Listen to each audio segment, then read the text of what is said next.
আমি গৈ আছোঁ আজি এয়া দিহিঙৰ পাৰলৈ আৰু দিহিঙৰ পাৰত মানে গোটেই মথাউৰিৰ পাৰত পানীয়ে ভৰ্তি হৈ আছে বানপানী। সকলোকে নমস্কাৰ জনাই পুনৰ এটা নতুন ভিডিঅ'লৈ আপোনালোকক স্বাগতম জনালোঁ। কেনেকুৱা আছে সকলোৱে ভালনে? আশা কৰোঁ সকলোৰে ভাল নিশ্চয়। আমাৰ ইয়াত পূৰা বানপানী হৈছে। আপোনালোকৰ ফালে বানপানী হৈছেনে বাৰু?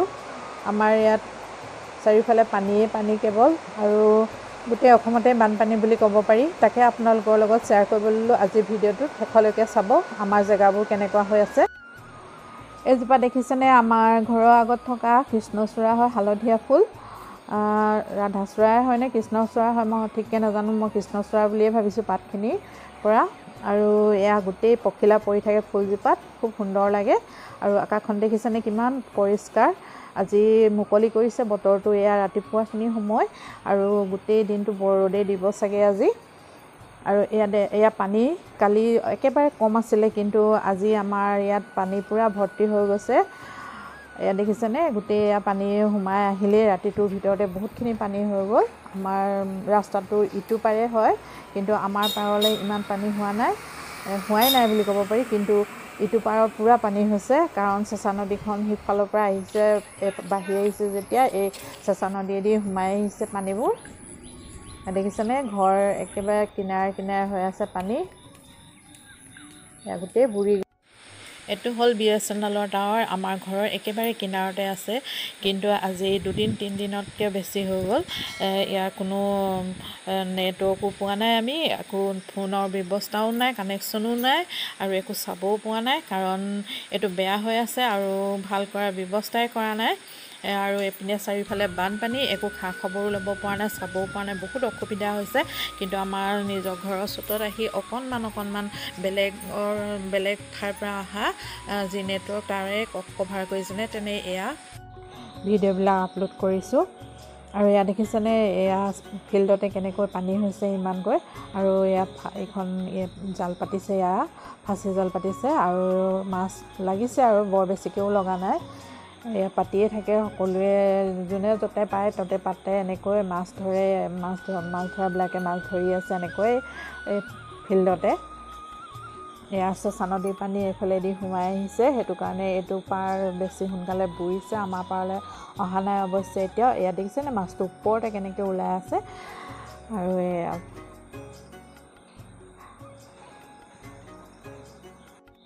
এতিয়া আবেলি হ'ল আৰু দুপৰীয়া ভাত পানী খাই জিৰাই সদায় এতিয়া এফালে যাবলৈ ওলাইছোঁ। আৰু ক'লৈ গৈছোঁ ব'লকচোন চাওঁ, মোৰ লগতে গৈ থাকিব আপোনালোকে আৰু দেখিবলৈ পাব। এয়া হ'ল আমাৰ গাঁওখন, আৰু গাঁওখনৰ মাজৰ যিটো ৰাস্তা গৈছে আমি সেইফালে গৈ আছোঁ।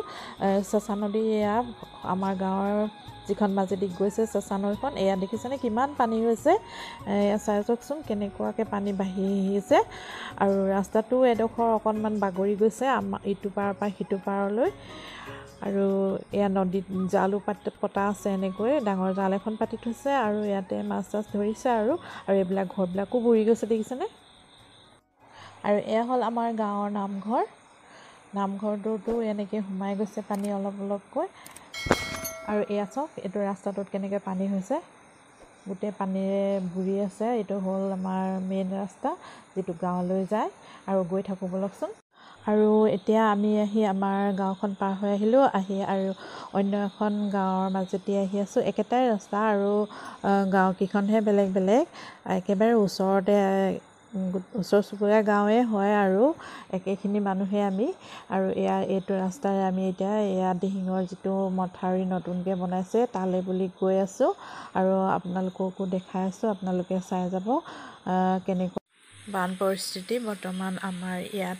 আৰু মথাউৰিটো একেবাৰে বিপদজনক হৈ আছে, আৰু সেয়ে সকলোৱে বহুত ভয় কৰি আছে কি হ'ব কি নহ'বকৈ। আৰু নিজৰ চকুৰে সেইকাৰণে চাই আহিবলৈ বুলি ওলাই আহিলোঁ, কেনেকুৱা হৈ আছেনো বৰ্তমান পৰিস্থিতি।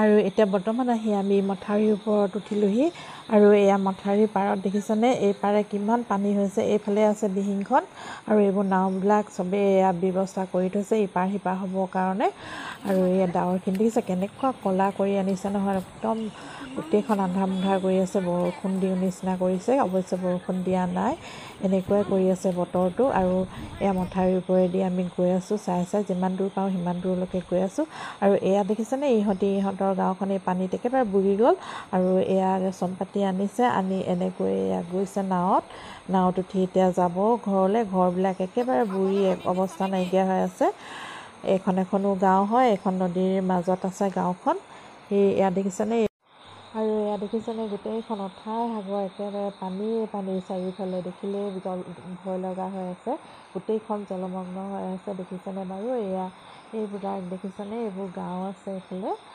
মানুহৰ ঘৰো আছে আৰু এয়া হৈছে এইখন এখন চাপৰি আছে এইফালে ইয়াতো গোটেই পানীয়ে পানী গোটেই এৰিয়াটো দেখিছেনে এইফালে গোটেই পানী চাৰিওফালে এইটো একেবাৰে কেঁচা হৈ আছিলে মথাউৰিটো বনাইছেহে এইবাৰ ফিনিচিং হোৱাই নাই ভালকৈ আৰু পানী আছে যিহেতু সেয়ে মানুহবিলাকৰ উপায় নোহোৱা দেখি মথাউৰিৰ ওপৰতে সকলোৱে ঘূৰি ফুৰিছে এনেকৈ গৰু ম'হ ছাগলীবিলাকো এনেকৈ ইয়াতে মথাউৰিৰ ওপৰতে গোটেইখন ঘূৰি ফুৰিছে কি কৰিব নহ'লে আৰু উপায়ে নাই কেনেকুৱা পানী দেখিছেনে আৰু এয়া চাওকচোন মথাউৰিটোৰ অৱস্থা এয়া মথাউৰিটো এনেকৈ ফাটিছে চাইডে কেঁচা যিহেতু মথাউৰিটো একেবাৰে নতুনকৈ বনোৱা আছিলে সেইটো কাৰণে এনেকুৱা হৈছে নেকি আৰু এয়া পানীখিনি আহি একেবাৰে মথাউৰিৰ কিনাৰত লাগিলেহি সেয়া নদী আছে মাজলে নদী আৰু এয়া বাম দুইটা মিলি গৈছে নদীয়ে বামে কোনখন নদী একো ধৰিব নোৱাৰা হৈ আছে এয়া দেখিছেনে একেবাৰে পানী একদম মথাউৰিটোৰ কিনাৰত লাগি আছে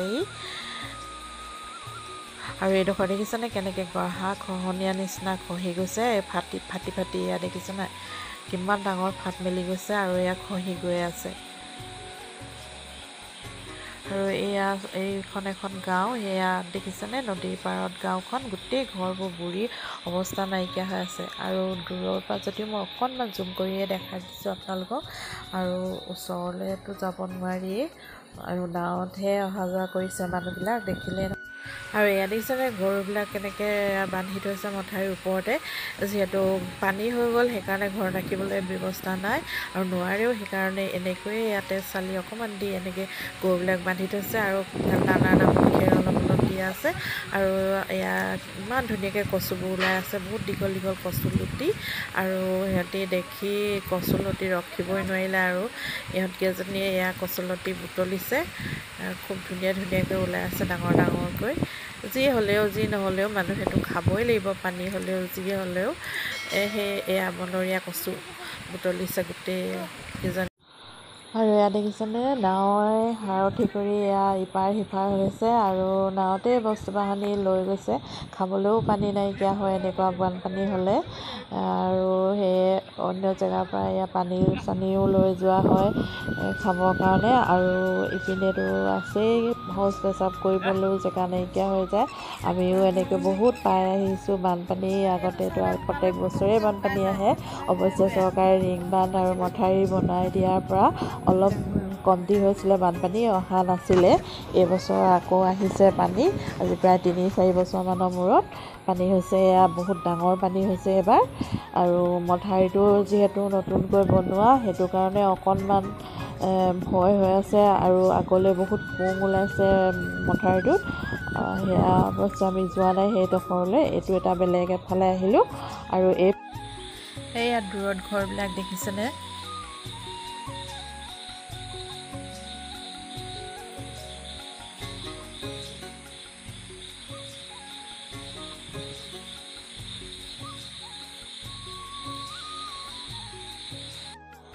আৰু আহি আমি বহুতখিনি দূৰ পালোহি আৰু এয়া পানীয়ে হৈ আছে চাৰিওফালে পানীয়ে হয় আৰু এইখন গাঁৱৰ এইখিনি মানুহ এই গাঁওখনৰ হয় দেখিছেনে এইটো ৰাস্তাই সোমাই যায় এখন গাঁও আৰু এয়া দেখিছেনে ইমান ধুনীয়া হেঙুলীয়া হৈ পৰিছে গোটেই আকাশখন চাৰিওফালে খুব ধুনীয়া এটা দৃশ্য মনোমোহা দৃশ্য এটা আৰু এয়া ল'ৰাবিলাকে ইয়াতে দৌৰাৰ প্ৰেক্টিছ কৰিছে, সিহঁতে কিবা ট্ৰেইনিং দিব চাগে সেইকাৰণে। আৰু গৰু ছাগলী ম'হ সকলোবিলাকৰে কিমান অসুবিধা হয় বানপানী হ'লে, দেখিছেনে বাৰু কেনেকৈ ৰাখিবলগীয়া হৈছে বা গৰু ছাগলীবিলাককো। আৰু এয়া ইহঁতৰ ঘৰো বুৰিলে। আৰু এয়া দেখিছেনে গোটেই এনেকৈ নাওবিলাকো ৰেডি কৰি থৈছে যাতে একো অসুবিধা নহয় সেইকাৰণে। আৰু চাৰিওফালে এয়া পানী সেয়া দেখিছেনে নাও কেইখন কেনেকৈ ৰেডি কৰি ৰাখিছে। আৰু এয়াই এতিয়া বাহন হৈছে নাওখন ইপাৰৰ পৰা সিপাৰৰ কাৰণে, সিপাৰলৈ যাবলৈ। আৰু বাহনীবিলাক এনেকৈয়ে নাৱত উঠাই অনা নিয়া কৰে। যিবিলাক জীৱ জন্তু পোহনীয়া জীৱ জন্তু আছে এইবিলাককো এনেকৈ সুৰক্ষা দিবৰ কাৰণে লৈ আহিছে নাৱতে উঠাই মেলি। আৰু মথাউৰিৰ ওপৰতে সকলোৱে এতিয়া ৰখিছেহি, কাৰণ ঘৰত ৰখি থাকিবলৈ জেগাই নাই যিহেতু পানী ইমানেই বেছি হৈ গ'ল। গতিকে যিসকলৰ পানীয়ে ভুৰিলে তেওঁলোকে আহি এনেকৈয়ে এয়া দেখিছেনে ঘৰটো কেনেকৈ বনাই লৈছে, ইয়াত জীৱ জন্তুবিলাক ৰাখিছে তেনেকৈ সুৰক্ষা দিছে। আৰু এয়া চাওকচোন। আৰু ইতিমধ্যে আন্ধাৰ হ'বই হৈছে, সেয়া আমি ইয়াৰ পৰা ঘূৰিবলৈ লৈছোঁ। আৰু য'ত ডাঙৰ ডাঙৰ পোংকেইটা ওলাই আছে মথাউৰিটো ফাটি আছে সেইখিনি জেগালৈ আমাৰ যাবলৈ নহ'লগৈ আৰু দেৰি হোৱাৰ কাৰণে ইয়াৰ পৰা ঘূৰিলোঁ। আৰু এয়া দেখিছেনে ইয়াত গোট খাই আছে মানুহবিলাকক তাত ৰিলিফ দিছে।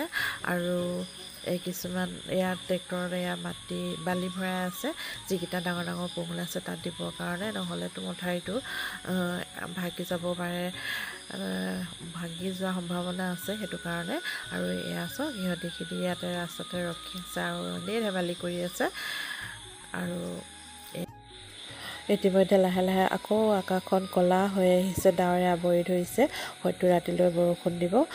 আৰু ভগৱানে যেন সকলোকে ৰক্ষা কৰে আৰু পানী যেন ইমানতে ৰখি থাকে আৰু বেছি নেবাঢ়ে, তাকে প্ৰভু কৃপা কৰিবা। আৰু সকলোকে সুখে শান্তিৰে থাকিবলৈ দিয়া। আৰু কেনেবাকৈ যদি মথাউৰি যদি কিবা হয় নহয়, গোটেই আমাৰ কিমান যে গাঁও ধ্বংস হ'ব তাৰ ঠিকনা নাই। আৰুতো খেতি মাটিবিলাকটোতো শেষেই হৈ যাব, একোৱেই নাথাকিব। গতিকে ইমানতে যেন হাম কাটে পানীখিনি। আৰু সকলোৱে আশীৰ্বাদ কৰিব আমাৰ ৰাইজসকল যেন ভালকৈ থাকিব পাৰে। আৰু যিখিনি হ'ল আৰু যি হ'বলগীয়া আছিলে আৰু যেন তাতকৈ বেছি নাবাঢ়ে, ইমানতেই ৰক্ষা পৰে তাকেই কামনা কৰিলোঁ। আৰু মোৰ ভিডিঅ'টো বেছি দীঘলীয়া নকৰোঁ। যদি চাই ভাল পালে নিশ্চয় কমেণ্ট কৰিব, লাইক কৰিব আৰু নতুনকৈ ছাবস্ক্ৰাইব কৰি দিবলৈ নাপাহৰিব। আৰু ভগৱানে সকলোকে কুশলে ৰাখক, মংগলে ৰাখক, আপোনালোকৰ আহিবলগীয়া দিনবিলাক মধুময় হওক তাৰে কামনা কৰিলোঁ। আকৌ এটা নতুন ভিডিঅ' লৈ অহাৰ প্ৰতিশ্ৰুতিৰে আজিলৈ আহোঁ, বাই বাই।